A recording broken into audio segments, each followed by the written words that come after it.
Hello, good morning. ഗീതം YouTube ചാനലിലേക്ക് നിങ്ങൾക്ക് വീണ്ടും സ്വാഗതം. ഇന്ന് വീണ്ടും മറ്റൊരു ചെറിയ വീഡിയോയുമായി നിങ്ങളുടെ അടുത്തേക്ക് ഞാൻ വരികയാണ്. Thank you for your support. നിങ്ങളെപ്പോഴും നൽകിക്കൊണ്ടിരിക്കുന്ന സപ്പോർട്ടിനെ നന്ദി പറഞ്ഞുകൊള്ളുന്നു. മഴയാണ് എങ്കിൽ പോലും എൻ്റെ ഉദ്യമത്തിൽ നിന്ന് ഞാൻ പിന്നിലേക്ക് പോകുന്നില്ല. ഇന്ന് വീണ്ടും പറയുന്നു, മഴക്കെടുതികൾ കൊണ്ട് നമ്മൾ ഒരുപാട് ബുദ്ധിമുട്ടിക്കൊണ്ടിരിക്കുകയാണ്. ഇന്ന് 10ാം ദിവസമാണെന്ന് തോന്നുന്നു കോഴിക്കോടുകാരനായ അർജുനെ കാണാതായിട്ട്. ഇന്ന് വളരെ ഗൗരവപൂർവ്വം ഒരു അന്വേഷണം നടക്കുകയാണ്. ഇന്ന് കൊണ്ട് അതിന് ഏകദേശം ഒരു ഉത്തരമാകുമെന്ന് നമ്മളെല്ലാവരും പ്രതീക്ഷിക്കുന്നു. വരൂ, ഇന്ന് വളരെ ചെറിയ മറ്റൊരു വീഡിയോയിലേക്ക് സ്വാഗതം. ഓക്കെ, ഫുൾ മഴയാണ്, യാതൊരു മാറ്റവുമില്ല. രാത്രിയൊക്കെ നല്ല മഴയുണ്ടായിരുന്നു. ഞാൻ അറിഞ്ഞില്ല കേട്ടോ, കിടന്ന് ശരിക്കും ഉറങ്ങിപ്പോയി എന്ന് വേണമെങ്കിൽ പറയാം. രാവിലെ എഴുന്നേറ്റ് നോക്കുമ്പോൾ മുറ്റത്തെല്ലാം മഴയുണ്ട്. കുറേ ചെടികളെല്ലാം മാറ്റി വെച്ചു, കുറേ ഇനിയും മാറ്റി വയ്ക്കാനുണ്ട്. ഇലകളിൽ കൂടുതൽ വെള്ളം വീഴുമ്പോൾ എന്ത് പറ്റുന്നു എന്ന് പറഞ്ഞാൽ ഇലകൾ അഴുകിപ്പോകുന്നു. അങ്ങനെ നമ്മുടെ ചെടികളെല്ലാം നശിച്ചു പോകാൻ സാധ്യതയുണ്ട്. എൻ്റെ അനുഭവമാണ്. ഞാൻ കുറേ ചെടികൾ മാറ്റി വെച്ചിട്ടുണ്ട്. ഓക്കെ, നിങ്ങളും വളരെ ശ്രദ്ധിക്കുക. എല്ലാ ചെടികളും നല്ല മഴയുണ്ടെങ്കിൽ ഒന്ന് മാറ്റി വയ്ക്കാൻ ശ്രമിക്കൂ. ഓക്കെ, ഇല്ലെങ്കിൽ നമ്മളുടെ അധ്വാനം മുഴുവൻ പാഴായി പോകും. കുറേ ആന്തൂറിയം ചെടികൾ ഞാൻ മാറ്റി വെച്ചിട്ടുണ്ട്. അവയെല്ലാം മഴയത്ത് അധികം മഴ കൊണ്ടാൽ അവയ്ക്ക് നാശം സംഭവിക്കും. അതുകൊണ്ട് ഞാൻ കുറേ ആന്തൂറിയം ചെടികളെ ഇതിൻ്റെ തണലിലേക്ക് മാറ്റി വെച്ചിട്ടുണ്ട്. നിങ്ങളും അതൊന്ന് ശ്രദ്ധിക്കുക. ചെടികൾ നശിച്ചു പോകാൻ ഇടയുണ്ട്. ഇത് കാണുമ്പോൾ എന്നെപ്പോലെ തന്നെ നിങ്ങൾക്കും നല്ല സന്തോഷമുണ്ടാകുമെന്ന് ഞാൻ പ്രതീക്ഷിക്കുന്നു. മഴയത്തു നിന്നും കുറച്ച് അകലം പാലിച്ചുകൊണ്ടാണ് ഞാനിപ്പോൾ കുറച്ച് വീഡിയോ ചെയ്യുന്നത്. കുറച്ച് ഇൻഡോർ പ്ലാന്റ്സാണ് കൂടുതൽ കാണിക്കുന്നത്. അതോടൊപ്പം തന്നെ മഴയായാൽ നമുക്ക് ഷൂട്ട് ചെയ്യാനായിട്ട് ഇച്ചിരി ബുദ്ധിമുട്ടുണ്ട്. എനിക്കിതിൻ്റെ ടെക്നിക്കാലിറ്റീസൊന്നും വലിയ പിടുത്തമില്ല.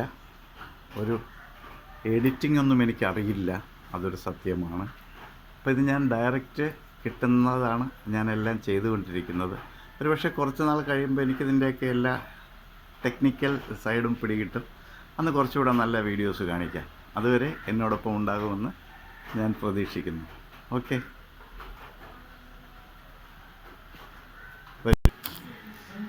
ഓക്കെ. എൻ്റെ അപ്സ്റ്റെയറിൽ ആണ് ഞാൻ ഇന്നത്തെ ചെറിയ ചെടിയെക്കുറിച്ചുള്ള വിവരണം നിങ്ങളുമായി പങ്കുവയ്ക്കുന്നത്. മറ്റൊന്നുമല്ല, യൂഫോബിയ.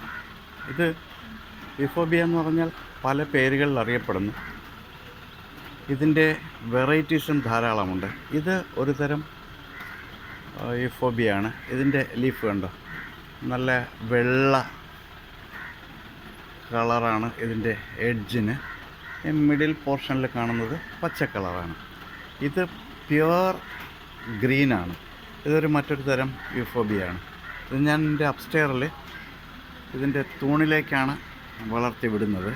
അപ്പോൾ ഇത് ഇത്രയും വളർത്തിയെടുക്കാനായിട്ട് കുറച്ച് ബുദ്ധിമുട്ടുണ്ടായിട്ടുണ്ട്. പെട്ടെന്ന് വളരുമെങ്കിൽ പോലും ചില സമയം ഇവയുടെ തണ്ടുകളെല്ലാം അഴുകിപ്പോകും. അതുകൊണ്ട് മഴയത്തു നിന്ന് ഞാൻ മാറ്റി വെച്ചിരിക്കുകയാണ്. ഇപ്പോൾ യൂഫോബിയ നമുക്ക് പ്ലാന്റ് ചെയ്യാൻ വേണ്ടിയിട്ട് ഞാനതിൻ്റെ കുറച്ച് കട്ടിങ്സ് റെഡിയാക്കി വെച്ചിട്ടുണ്ട്. അതിൽ ഇലകളുള്ള കട്ടിങ്സ് ഉണ്ട്. അതോടൊപ്പം തന്നെ ഒരു ചെടി ഞാൻ എടുത്തതാണ്. അതിൽ വേരുകളുള്ള ഭാഗവുമുണ്ട്. അപ്പോൾ വേരുകളുണ്ട് എങ്കിൽ പെട്ടെന്ന് നമുക്ക് വേര് പിടിച്ചു വരും. ഓക്കെ, എപ്പോഴും നടുമ്പോൾ ഏറ്റവും ചെറിയ ചെടി നടാൻ ശ്രദ്ധിക്കുക. ഏറ്റവും ചെറിയ തണ്ട്.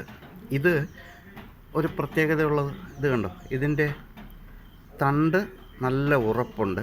പക്ഷേ ഇലകൾ അധികം ഉറപ്പില്ലാത്ത ഇലകളാണ്. ഇത് മുറിച്ചെടുക്കുമ്പോൾ ഇതിൽ നിന്നും നല്ല പാല് പോലെ കണ്ടോ, പാല് പോലത്തെ കറ ഉണ്ടാവും. ഇത് നല്ല സ്റ്റിക്കിയാണ്. നമ്മുടെ കയ്യിലൊക്കെ പറ്റുകയാണെങ്കിൽ ഒട്ടിപ്പിടിക്കും. അപ്പം നമുക്കിതിനെ നടാനായിട്ടൊരു പ്രത്യേക ടെക്നിക്കാലിറ്റീസൊന്നും വേണ്ട എന്നാണ് എൻ്റെ ഇതുവരെയുള്ള ഒരു എക്സ്പീരിയൻസ്. അപ്പം ഞാൻ ഒരു 2-3 ഐറ്റം ചെടികൾ ഈ യൂഫോബിയ നട്ടിട്ടുണ്ട്. അപ്പോൾ അത് ഞാൻ നേരത്തെ പ്രിപ്പയർ ചെയ്ത് വെച്ചിരിക്കുന്ന ചാണകപ്പൊടിയും പിന്നെ പച്ചിലയും മണലും മണ്ണും ഒക്കെ ചേർത്ത് ഒരു മിശ്രിതം ഉണ്ടാക്കി വെച്ചിട്ടുണ്ട്. അതിലേക്ക് നമ്മൾ ഇതിൻ്റെ കട്ടിങ്സ് നടുകയാണ്. ഈ ഫോബിയ ഒരു പ്രയാസവുമില്ല. ഞാൻ നിങ്ങളെ ഓർമ്മിപ്പിക്കുന്നു എന്നുള്ളതേ ഉള്ളൂ. എല്ലാവർക്കും ഇതിനെക്കുറിച്ച് അറിയാം, എങ്കിലും ഞാനൊന്ന് ഓർമ്മിപ്പിക്കുന്നു, അല്ലാതെ ഇതൊരു അതിവിദഗ്ധമായിട്ടുള്ളൊരു പരിപാടിയൊന്നുമില്ല. അപ്പം നമുക്ക് യൂഫോബിയ നടുമ്പോൾ ഒരു കാര്യം ശ്രദ്ധിച്ചാൽ കൊള്ളാം. ഒരു തണ്ട് നട്ടാൽ തന്നെ ഇതിൽ നിറയെ തൈകളുണ്ടാവും. അപ്പോൾ വേരുള്ള ഒരെണ്ണം നട്ടു, ഇനി അടുത്ത് ഇലകളുള്ള ഒരു ഭാഗം ഞാൻ ഈ ചെടിച്ചട്ടിയിൽ നിറയെ നടുകയാണ്. അപ്പോഴെന്താ കിട്ടുന്നതെന്നറിയോ? നല്ല ബുഷിയായിട്ട് വളർന്നു വരും. ബുഷി എന്ന് പറഞ്ഞാൽ നിറഞ്ഞു വരും, ചട്ടി നിറയെ വരികയും കാണാൻ നല്ല ഭംഗിയായിരിക്കുകയും ചെയ്യും. അപ്പോൾ ഒരു തണ്ട് നടുന്നതിനേക്കാൾ ഇതിൻ്റെ മുഴുവൻ തണ്ടുകളും നട്ടാൽ നമുക്ക് ബുഷിയായിട്ട് നമുക്കിവയെ വളർത്തിയെടുക്കാൻ പറ്റും. ഇത് നടുവാനായിട്ട് എൻ്റെ എക്സ്പീരിയൻസാണ്. ഇത് നടുവാനായിട്ട് നമുക്ക് വേറെ സാങ്കേതികത്വം ഒന്നും വേണ്ട, പിന്നെ അധികം വെള്ളം വേണ്ട. ഇതിൽ ഞാൻ വെറും തണ്ടുകളുള്ളത് നടന്നുണ്ട്. ഇതിലൊരു ചെറിയൊരു ഒരു മുളയുണ്ട്, ഒരു മുകുളം ചെറുതായിട്ട് വന്നിട്ടുണ്ട്. ഒരു പക്ഷേ ഇതിൽ വേര് പിടിച്ച് വന്നു കഴിഞ്ഞാൽ അതും വളരും. അപ്പോൾ ഒരു യൂഫോബിയ നിങ്ങൾക്ക് നടണമെങ്കിൽ നല്ല ഒരു വലിയ ഒരു ചട്ടിയിൽ നട്ട് കഴിഞ്ഞാൽ നിറയെ ബുഷിയായിട്ട് വളരും. ഓക്കെ, ഇനി നിങ്ങളും ഇത്തരത്തിൽ ഒന്ന് യൂഫോബിയ നട്ടു നോക്കുക. ഇത് നല്ലവണ്ണം ഹൈറ്റിൽ വളരുന്ന ഒരു ചെടിയാണ്. ഇതിപ്പോൾ എൻ്റെ കണ്ടോ, ഇത് ഹൈറ്റിൽ വളരുകയാണ്.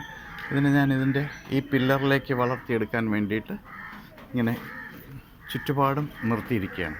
അപ്പോൾ അത് കാണാൻ നല്ല ഭംഗിയാണ്. നിങ്ങളും ഇത്തരത്തിൽ ഒരു പില്ലർ പോലെ ഇതിനെ വളർത്തിയെടുക്കുകയാണെങ്കിൽ കാണാൻ നല്ല ഭംഗിയുണ്ടാവും.